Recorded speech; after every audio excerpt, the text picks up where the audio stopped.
Talks with Reuben Abati. As described as Igbophobia. And she has asked the question, what have Igbos done to other Nigerians? That will be the departure point. What crime have Igbos committed in Nigeria? But we'll get to that shortly. To guide us through that, we have a special guest talking about that and other issues. A columnist, veteran newspaper columnist, Donu Kogbara. Donu Kogbara is an experienced journalist. She began her career with the Times of London, and later she worked with the BBC and also with The Economist. She still writes a weekly column for Vanguard newspaper here in Nigeria. She's also a consultant who has worked with various government bodies and the private sector. So Donu Kogbara is not new to the game. She's one of the chieftains of the game. If you want to be part of this conversation, you can call us on 0700 1051 1051. You can also leave a comment on our WhatsApp number 09099164403 and on social media accounts at City1051 on Zoom, Instagram, and Facebook. And today, for the first time, we're streaming live on YouTube. So if you have access to our YouTube channel at 01051, you'll be seeing us live, direct from the studio here. Well, thank you very much, Donu Kogbara, for joining us. How are you? Good to see you. Good to see you too, Reuben. Yes. It's an honor to be invited by you. I feel flattered. Thank you very much. Thank you very much. But very quickly, let me ask. Last week you wrote Igbophobia. What have Igbos done to other Nigerians? This week again, you wrote a second part of the piece, and you are making a case for Igbos to be the next president of Nigeria. You are saying that an Igbo man, an Igbo candidate is electable as a quality candidate from elsewhere in Nigeria. But you think that Nigerians are not ready for an Igbo president yet. So what is the offense that Igbos have committed in this Nigerian arrangement that you feel compelled to say it looks like other ethnic groups, 400 ethnic nationalities plus? As Unigo Chite and Okudiba Unoli have pointed out. Why do you think that people are not happy with Igbos? Why do I think people are not happy with Igbos? Just empirical evidence. The evidence of my own ears, the comments I hear during private phone conversations or face-to-face conversations with people from other ethnic groups. Because I think I said this in the article, I have a Niger Delta name. People don't know my mother is Igbo, so they feel very safe about expressing anti-Igbo sentiments in my presence. Especially since I've concentrated my activism on Niger Delta issues in the past. So they don't know how I have any interest in Igbo land. And I have to say, Reuben, that even if my mother wasn't Igbo, I would still be disturbed by the injustice that is being inflicted on the Southeast.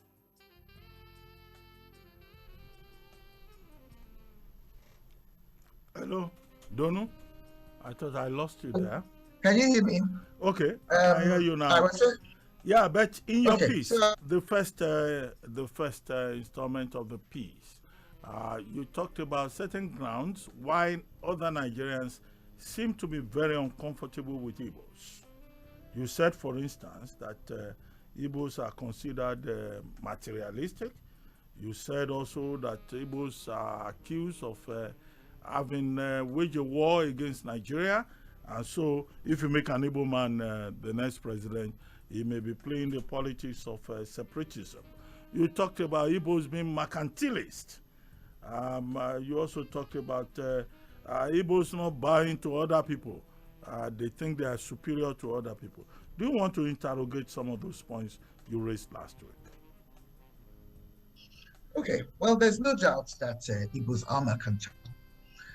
more so than any other single group in this country.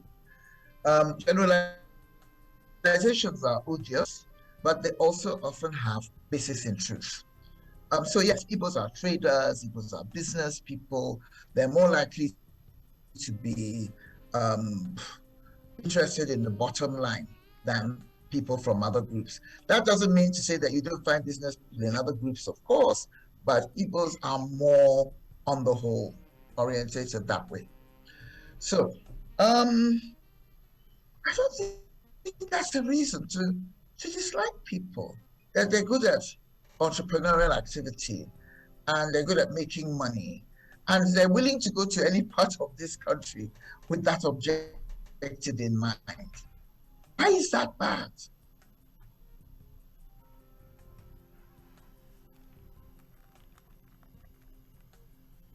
Reuben, are you having problem hearing me? Yes, I'm having issues hearing you. And it's about the internet connection from your end. Because right here in the studio in Lagos, we are fine. Okay, let me see if I can move, put an alternative. Let me see if I can move to another internet connection.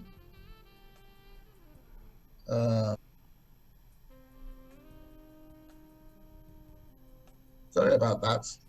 Yeah. Hold on a second.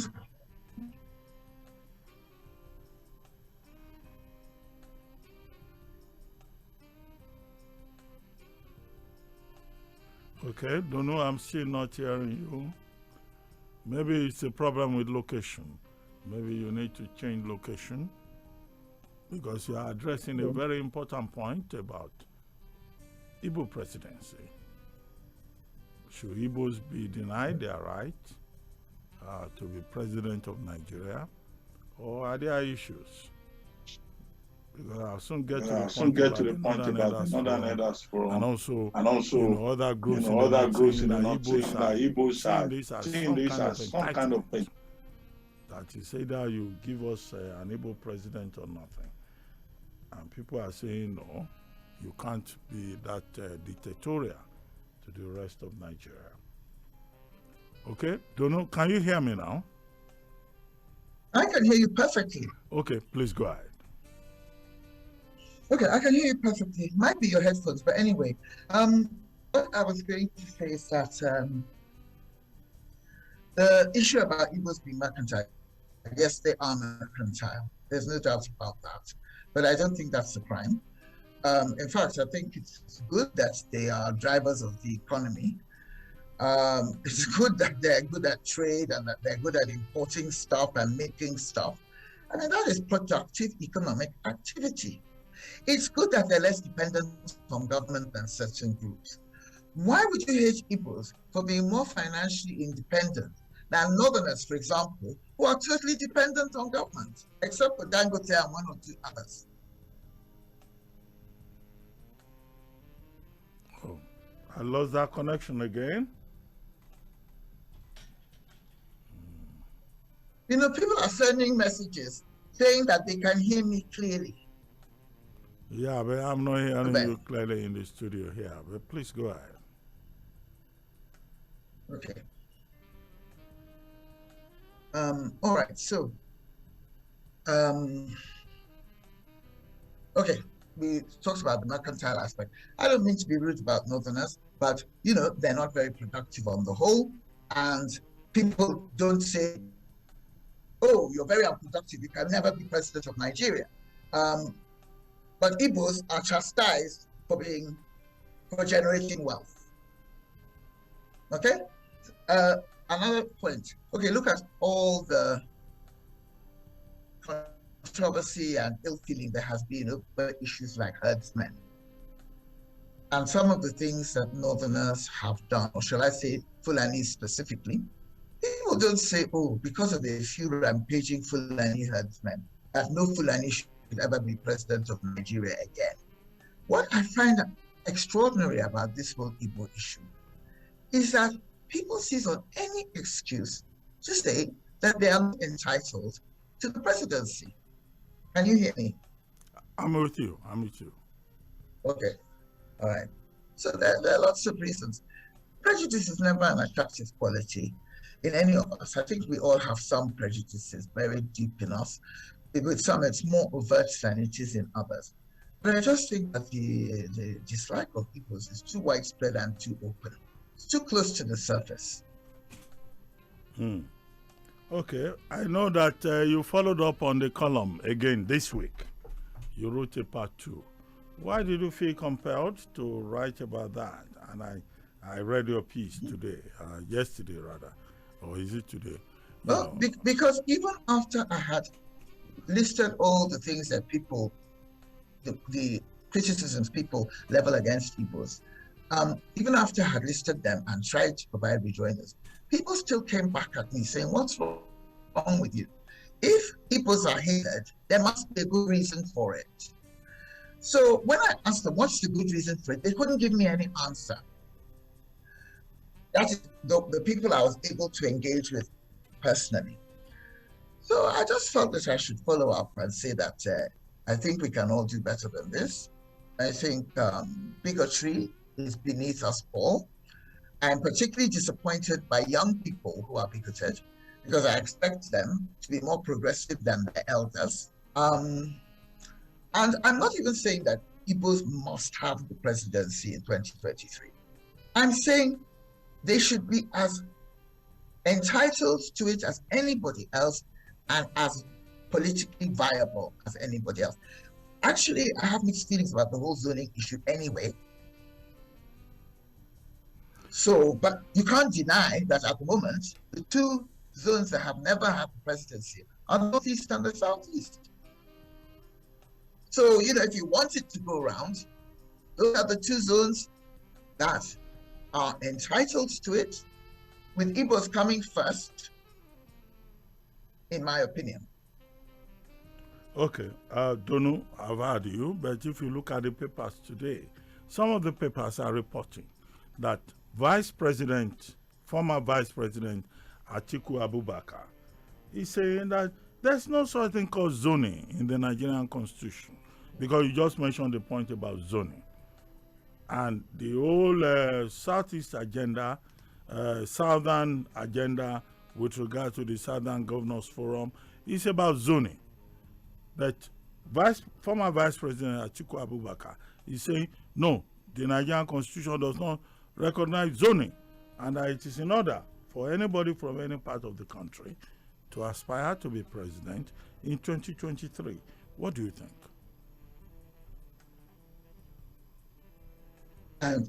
What I would say is, he would say that, wouldn't he? Because for like the 20th time, he's running for president, and he's a northerner. So, I'm obviously being a bit facetious. So naturally, this is probably his first chance. So you can't blame him for wanting to deny the relevance or the issue of zoning. I did support Atiku in 2019. So, I'm not against him, but I just think, well, to be honest with you, Reuben, I don't know what to think about zoning. I think in a sane world, nobody would care where anybody came from. We would pick the best candidate. And if the best candidates keep on coming from the same part of the country, fine. But Nigeria is not like that. And the truth is, you can find worthy candidates from every zone. So let's not pretend that Oshibanjo and Tinubu are the only viable candidates in Nigeria. Mahi and Odiuzokalu are the only good ones.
In the North, well, there are one or two here and there who are definitely worth considering. But I haven't yet decided who to vote for, who to support. Well, okay, that's very interesting. You've been writing articles back to back supporting Igbo presidency, and here you say, oh, you also have candidates from other parts of the country. That's quite interesting. Let Igbos bring some, let Igbos put their best foot forward. Because when you start with one hand tied behind your back, you have to bring special people. You know what I mean? So you are saying that some of the Igbos like that have stepped forward, they say that you don't consider them special people. Is that what you're saying? Well, so far the ones who have thrown their hat in the ring, let me be really blunt and say I have no regard whatsoever for Rocha, Sokorocha, or Jews or Kalu. No, I don't. I'm waiting for better materials to come forward. And sometimes when I say I have no regard to someone, it might not be that I dislike them personally. It might just be a belief that politically and in terms of governance capabilities, they do not impress me. The ones from my own zone, which is the South-South, well, let me just keep quiet for now.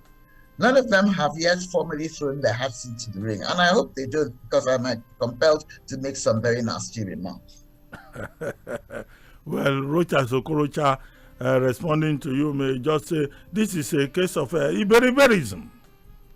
But there are others who have also thrown their hats into the ring from the houses. How about Peter Obi? Peter the Rock. He's a man that is well liked. How about... Has he declared? Yes, he has said that he's interested in this game. And there is Oji Uzokalu, this senatorial chief whip. He too has said that he's interested. There's Ayim Pius Ayim, who has had significant experience as Senate president, as secretary to the government of the Federation. Are you throwing all those ones away also?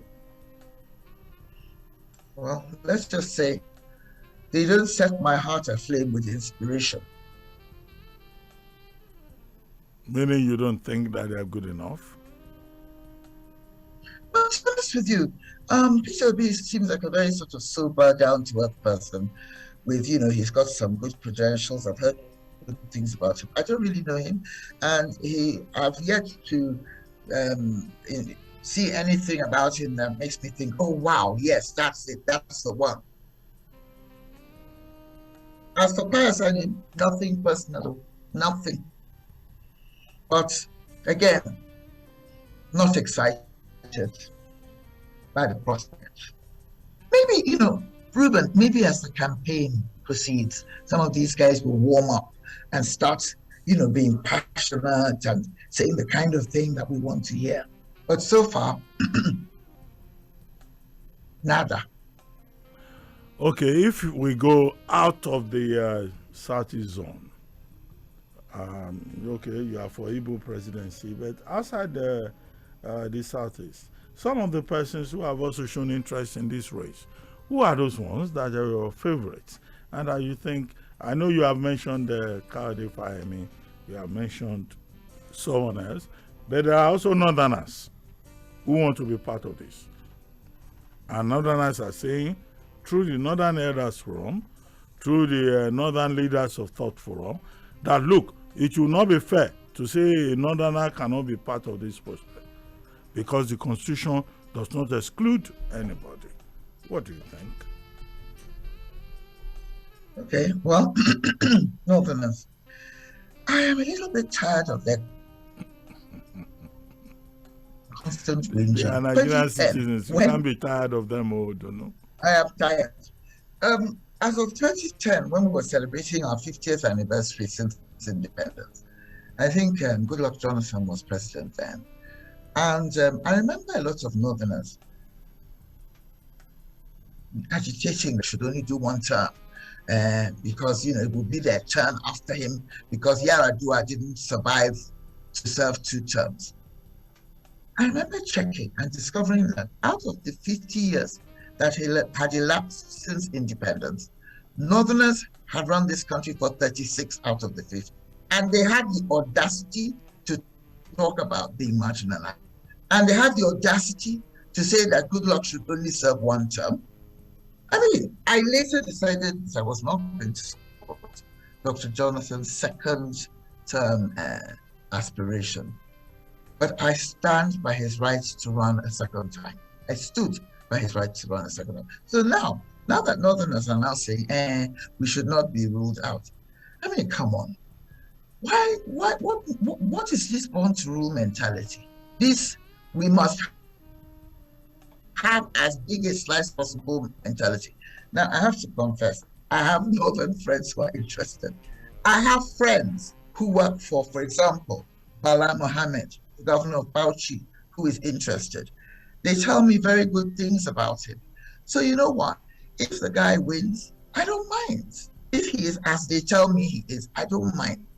But underneath all that, willingness to give people a chance, wherever they are from, I am uncomfortable about the idea that the North should have the presidency again. I think they really, really, really, really have to go out of their way to show us why they deserve it again. Okay, well, looks like a very tricky one there, but let's talk about women representation in the political process, decision-making in Nigeria. In the last few weeks on the other platform, Arise TV, I had cause to talk to Khadijat Okunolamide, who wants to be president of Nigeria. She doesn't even have a platform yet. But she raises that big issue about women representation. We also spoke on Arise TV with a young lady called Olatorera Majekudumi Oniru. She wants to go to the Senate. But when you look at the entire field, and you add the Ekiti State that is looking for gubernatorial elections, June 18 has been faced. Even the main, female representative there, Biodun Olujimi, on the platform of the PDP, had to withdraw because it looks like the Nigerian political environment is rigged against the Nigerian woman. And then people talk about, women should be part of it, women should be this and that. But people are just patronizing. They talk, 19 to the dozen, but not in the interest of the Nigerian woman. Even the Nigerian woman is not supporting the Nigerian woman. Why do you think that this is the case? We have these daughters we have sent to the best schools in the world, and we want them to be part of the process. How do you feel about that? Well, I'm a feminist, so I'm bound to be outraged when women are undermined. And I would say that actually, my experience has been that the single biggest problem women have in Nigeria is sexual harassment.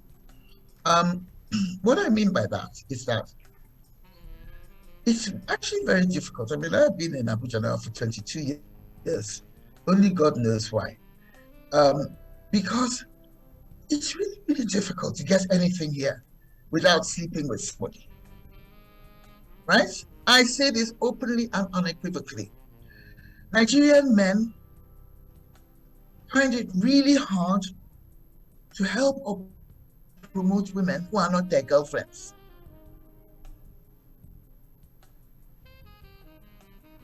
Yeah. So what I'm trying to say is that in itself is an obstacle, because it puts you at the mercy of all kinds of guys who will not give you a chance unless you're their girlfriend or their favorite girlfriend or whatever. I salute women who have managed to get past that barrier and do well despite it. Okay, I get your point there, but I would like to tell our viewers that we are live on Facebook, live on YouTube, live also on Instagram. If you are listening to this program, you can also join us on Facebook, YouTube, and Instagram right now. But very quickly, let me ask you. I see people already calling in. You get your chance.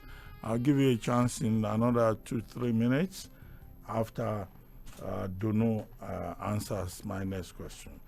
President Buhari has been saying to the APC that young people should be allowed to take ownership of the party and of the political process. He was receiving a delegation of the National Youth Council, and that was in the context in which he made that statement. Okay, we know that we have the not too young to rule, to run bill, which was also passed by this same administration. But are the young people of Nigeria, are they ready?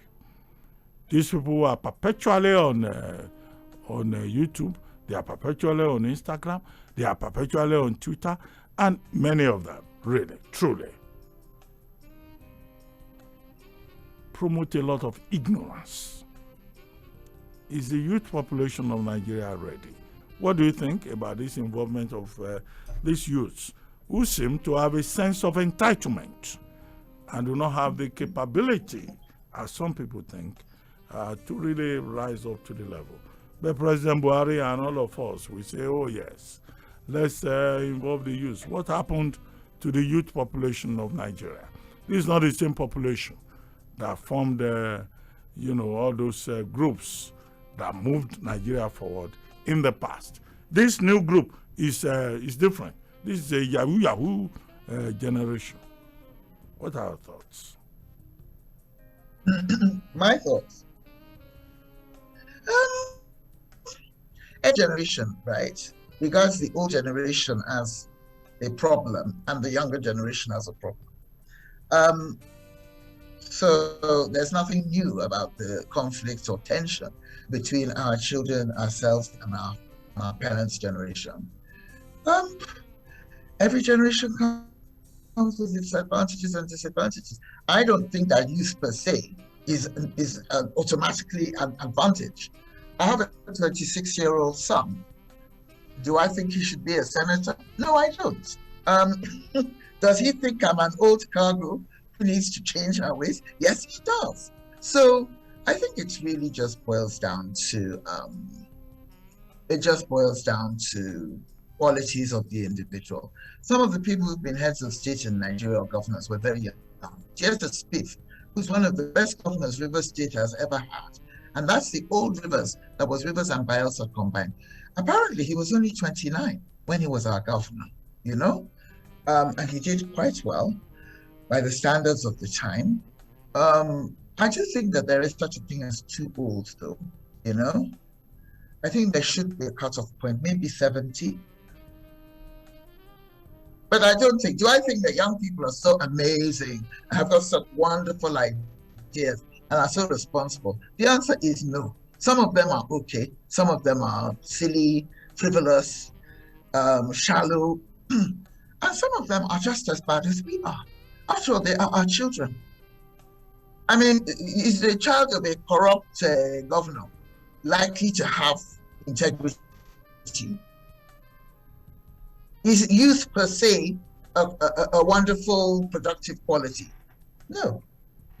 So, but I think now we've really got to have some kind of upper age limit on governance. And, you need people who know what Zoom is and can set it up themselves. Okay, thank you very much. At that point, we'll take a short break here now.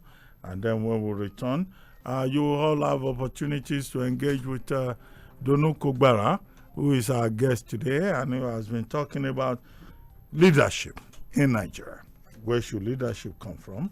What should we expect? What are the problems that we face? And the catalyst for all of this is our article, What Have Igbophobia, what have Igbos done to other Nigerians? She has asked that question last week, this week, and we have tried to take it from there to have our viewpoints. Our mom is from Imo State. But beyond that, she says, this is about Nigeria. It's not about where our mother comes from. She's been a veteran journalist, BBC, everywhere, very solid newspaper columnist. But okay, we'll take this short break. And when we return, Donu Kogbara will be here to respond to some of your concerns. Stay with us. It's still City Talks with Reuben Abati on City 105.1 FM. Welcome back from that commercial break, and for those of you just tuning in, welcome to City Talks with Reuben Abati on your number one lifestyle station, City 105.1 FM. And I remain your host, Reuben Abati. We've been discussing the 2023 elections and other matters arising, and the major matter arising has been Donu Kogbara's speech about Igbophobia. What is it that Igbos have done to other Nigerians that people don't think that, they deserve to be president in 2023? We're live on Facebook, on YouTube, on Instagram. We introduced that today, first time, because we're trying to see how we can upgrade. Now, if you want to be part of this conversation, Donu Kogbara is out there, veteran columnist, one of the gems from the southern part of Nigeria. You can call us on 0700-1051-1051 and on WhatsApp 09099164403 and on social media accounts at City 1051 on Zoom, Instagram, and Facebook. We will now take calls, so please dial in to engage, take part in the conversation, and please, when you do, tell us who you are and where you are calling from, and please kiss it. Keep it short and simple. Donu Kogbara is our guest, and she's waiting. Hello. Hello, good afternoon. Thank you for joining us. Hello, Abati. Ruben, how are you doing? This is Moses from Isolo. Yes, Moses from Isolo. Please go ahead. Yeah, even you shook the table during the week. I read your well-articulated article in Premium Times. But Ruben, truth is, emotions take nobody anywhere. Look, this is a republic nation. This is a republic. We are not a monarchy. We are not operating by fiat or by decree, when the nation. It is a constitutionally based country. Nobody has stopped any Igbo man, Hausa man, Yoruba man, constitutionally from campaigning, from fighting for the highest office of the land. So why all this hula baloo? Why all this noise? Nobody will give power on the altar of mercy or pity or whatever. Look, I the United States, 13 colonies started the nation. 13. Of the 13, only 4 or 5 are produced president again and again. New York has about 5 or 6.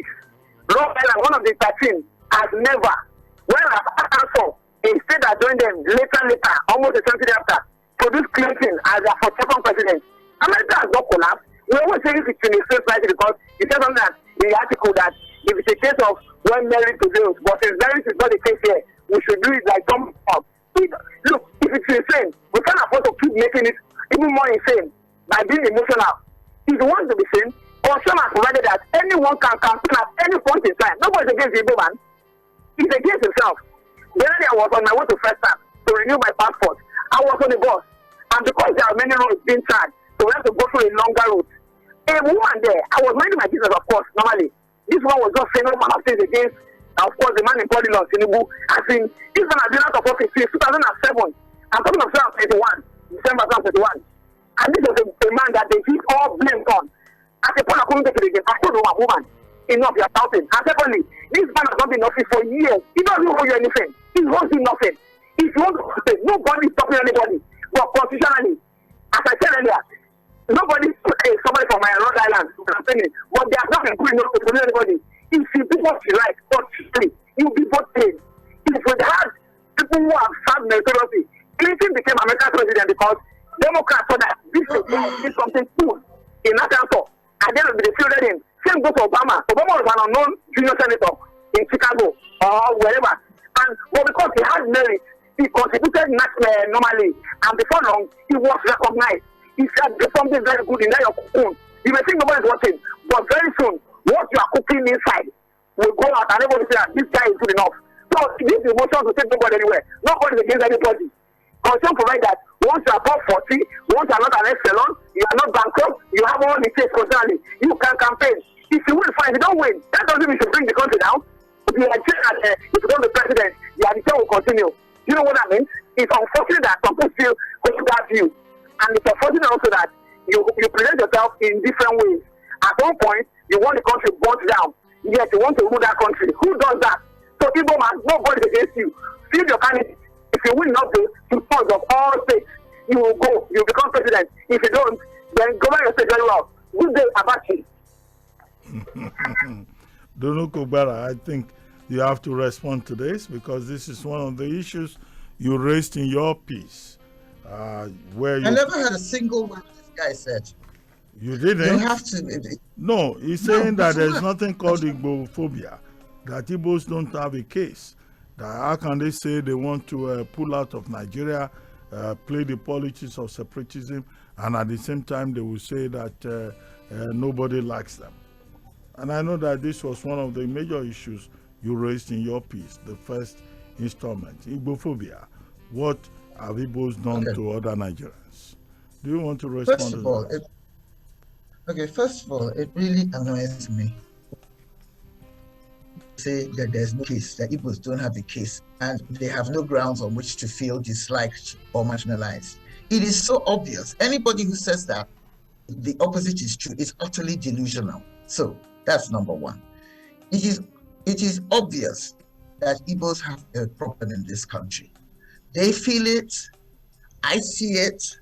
Many people who are not Igbo see it and express. Maybe the gentleman who has just spoken doesn't dislike Igbos personally, so he doesn't know that Igbos are disliked. Maybe he doesn't socialize, so he has never heard anybody expressing dislike of Igbos. But let me just assure him that Igbophobia is very, very real. Now, on this issue of separatism, we are talking about IPOB, right? The Indigenous People of Biafra. It's an organization that is separatist, that is radical. 95% of the Igbos I know want nothing to do with IPOB, think that it's too extreme, and do not wish to leave the Nigerian Federation.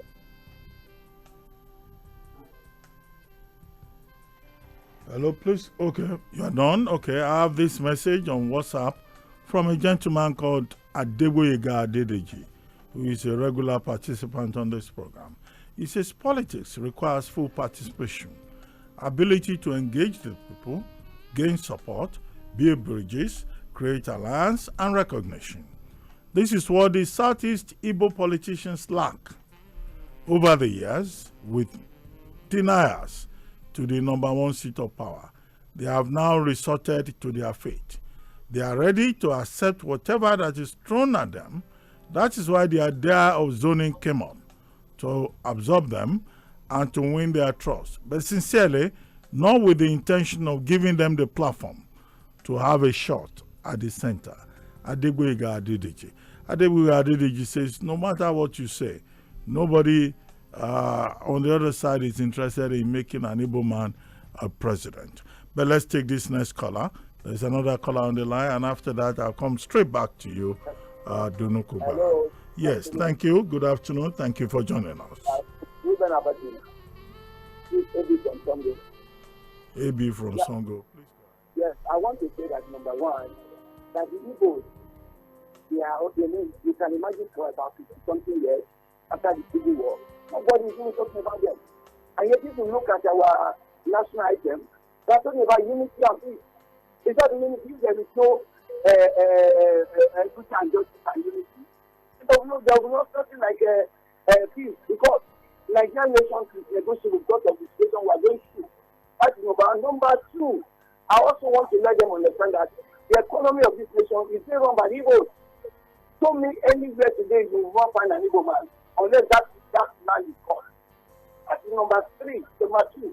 And number three, I want us to also understand that there is no way you can say you are running the nation. Now, when it comes to politics, Igbos are not, they need to accept before they get it. No, we should carry them along, because that is what we call unity.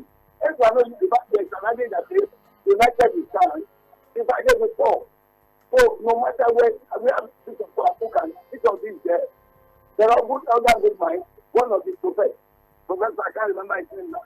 He's still also coming out, Mogali is still coming out. There are a lot of people who are good, So you can't find one place and say this is the first vote. Even the governor of River State and just still penciling himself down for this same position. So what are we talking about? Let's give them an opportunity. We really we are united. Thank you very much. Okay, Donu Kogbara, I'm sure you heard him. He's saying we should give. I didn't. You didn't? I didn't. No, I didn't. I could hear him going on in the background. I would like to know if other listeners heard him so that we know for future now. No, he's saying that Igbos should be given a chance.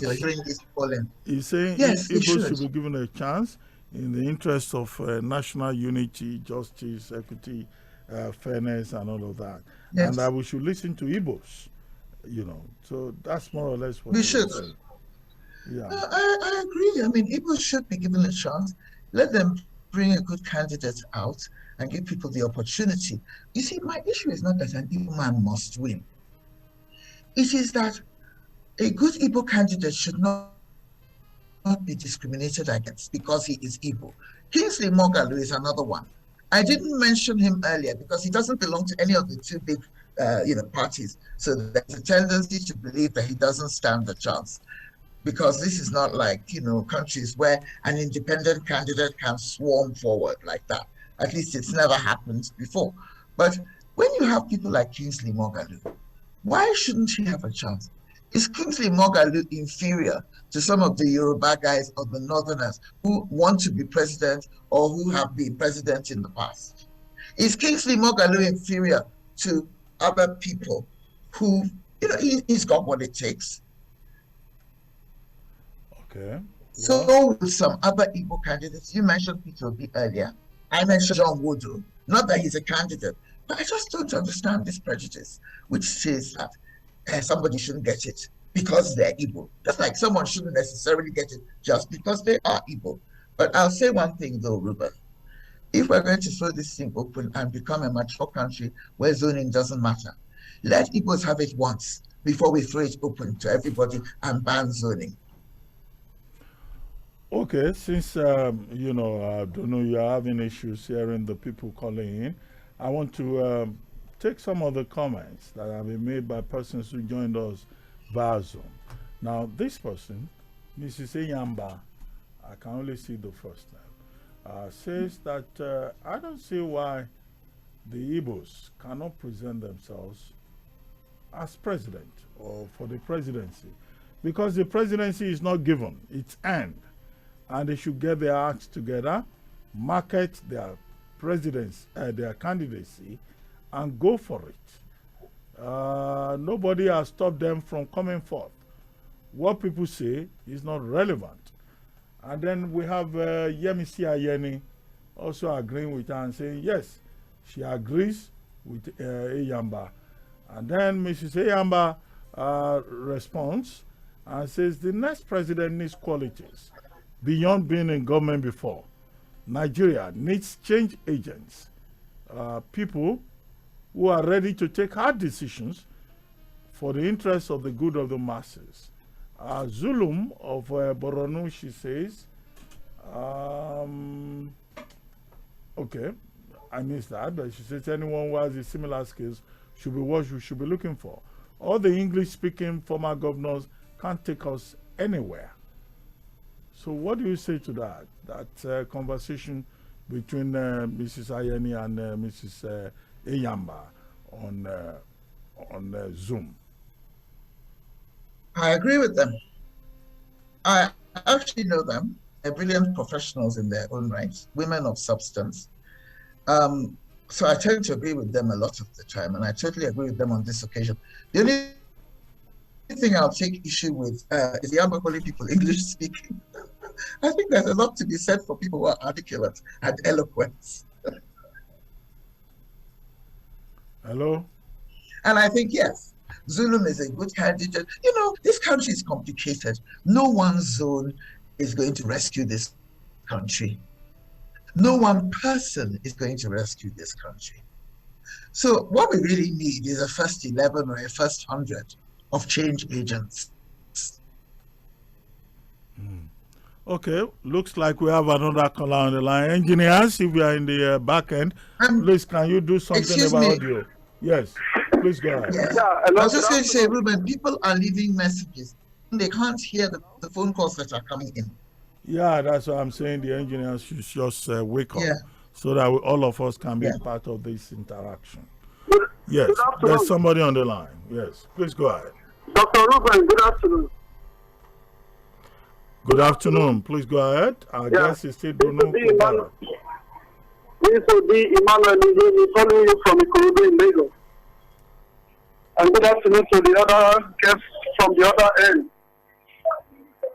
I would like to say that it is actually insulting for people to say that there is no Igbo phobia.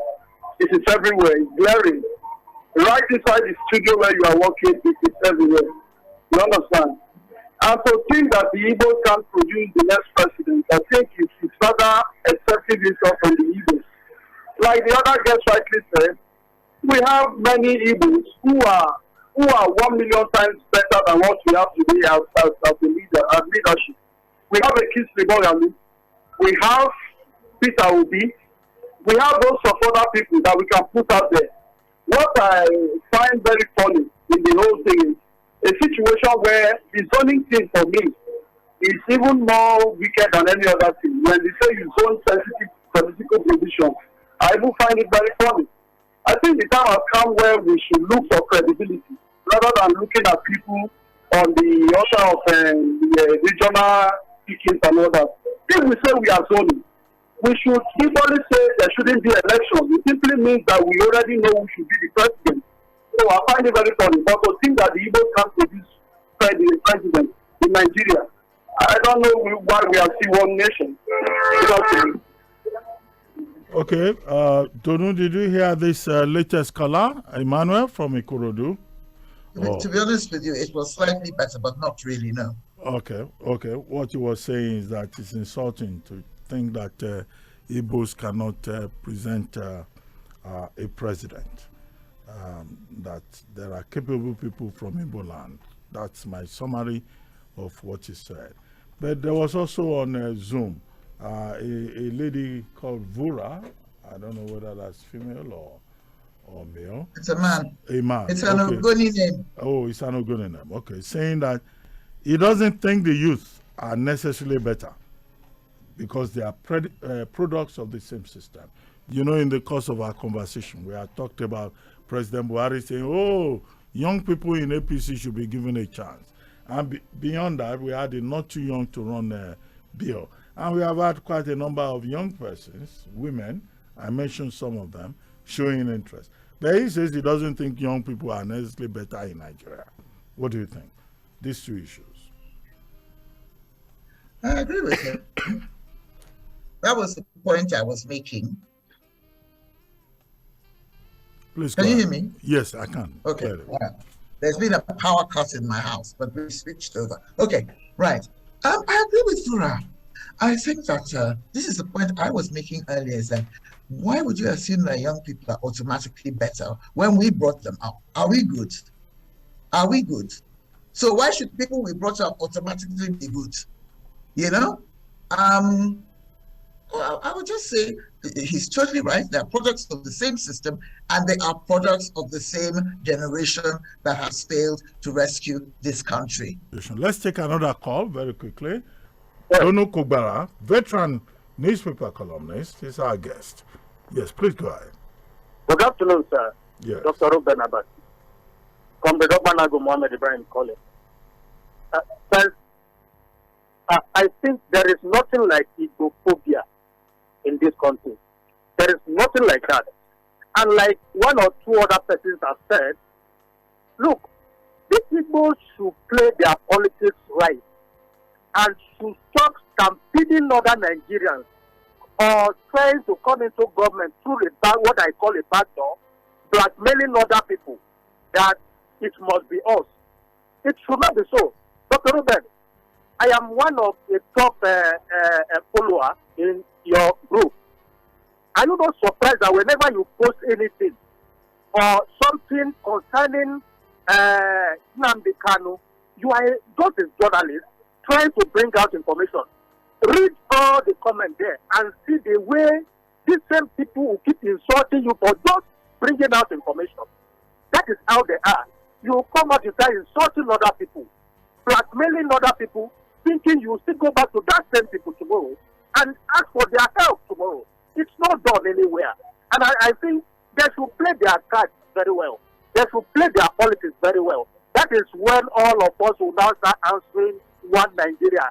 But as long as people, some persons will now sit and start calling some persons goat, calling some persons cow, and calling all sorts of names, and you start calling that same people that they should give you presidency, that should give you. Finally, power is not given a la carte. Everybody should fight for it and get it. That is how it is. Good afternoon. Okay. Donu, did you hear him? No, I didn't. I'm more interested, quite frankly. I heard the beginning of what he said about there's no such thing as Igbophobia. So, yes, I haven't got time for that. Can we move on swiftly to something more interesting, please? This MFELA thing. Okay, well, yeah, the reporters sent that into the studio as breaking news. What do you think? I just hope that he will resign from the central bank so that he can concentrate on his political ambitions. I hope this is not going to be one of those anything goes scenarios in Nigeria where somebody is able to hold on to a position that potentially can illegally fund a political campaign. I have nothing against Mr. Mekele on a personal basis. I don't know him, but I find that he's a little disturbing, but it depends on how it is managed. Okay. And incidentally, on what basis is he running? Is it, as somebody has asked, is it based on his sterling performance as Nigeria's premier banker? Well, I mean, your opinion. But this is Bright from Lagos on WhatsApp saying, good morning, Dr. Reuben. Well, it should be afternoon by now. Okay. He says, I'm Bright from Lagos. Igbos have done nothing wrong. They should bring out good candidates and stop complaining about marginalization. Talking about zoning, North Central hasn't produced president. And no one is talking about the North Central. What is so special about the Southeast? Donu, what is so special about the Southeast? Or is that what the last caller asked? Yeah? Is that what the last caller asked? No, this is from WhatsApp. But the positions are similar. No, I'm not saying that Southeast. I'm not saying the Southeast is uniquely special. Every group in this country has some advantages and assets. It's just that they've not had it before. So what's wrong with giving them a chance? Okay, there's someone who also sent in a WhatsApp message. He says, I like your guest. She should go ahead and blast them all. Anyone who says there is no Igbophobia is highly delusional and hypocritical. I'm not Igbo, but I support them. And the senseless sense of the Northerners that they own Nigeria is disgusting and lousy. The Northerners, he says, are the problem of Nigeria. Well, I don't think anybody is the problem of Nigeria. We all are each other's problems. Guess what? I'm partly from the North. But can I say something, Reuben? Yes. Reuben. Yep. Igbos are asked to justify their existence and their interest in political power to an extent that the Northerners should also be asked the same question. We should all be asked the same question.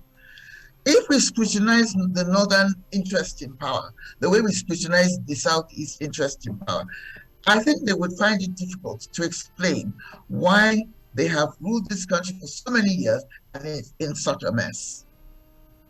Okay. Now, if Igbos had made the mess that others have made of this country, we will never hear the end of it. Okay, I have Mrs. Eyamba Nzeku. I can see her name very clearly now on the Zoom link. She says, CBN governor, on what grounds? Well. This is fundamental human right. Mrs. Eyamba Nzeku is in a fighting mood today. I see. But I would like to thank you very much. Well, I see the dashboard here is still blinking, but we have to go. It's already 1 o'clock. I would like to thank you very much, Donu Kogbara, for taking time out to join me on City Talks with Reuben Abati today to discuss 2023 elections, Igbophobia, and other matters arising. You want to say something? by way of summary. Okay? I want to thank you for having me on. I've thoroughly enjoyed myself. It's a privilege. Thank you. Thank you very much. And I also like to thank everyone who called in and those who reach out to us on Zoom and Facebook. Remember, the conversation does not end here. You can still reach out to me on my social media account at Abati1990 on Instagram and also at City1051 on all social media platforms. For those of you who just tuned in late, well, no need to worry. You can visit YouTube page City1051 to watch the entire show. And don't forget to hit the subscribe button and leave comments. And don't forget also to tune in next week at 12 noon for another exciting edition of City Talks. My name is Reuben Abati. The show was produced by Adedoja Allen, Charles Flames, Abiodun Oduton, Ayodamola Oludara, and Oluwaseun Adetitun. Have a great weekend, and thank you for joining us this Saturday. We'll see you again next week. Thank you.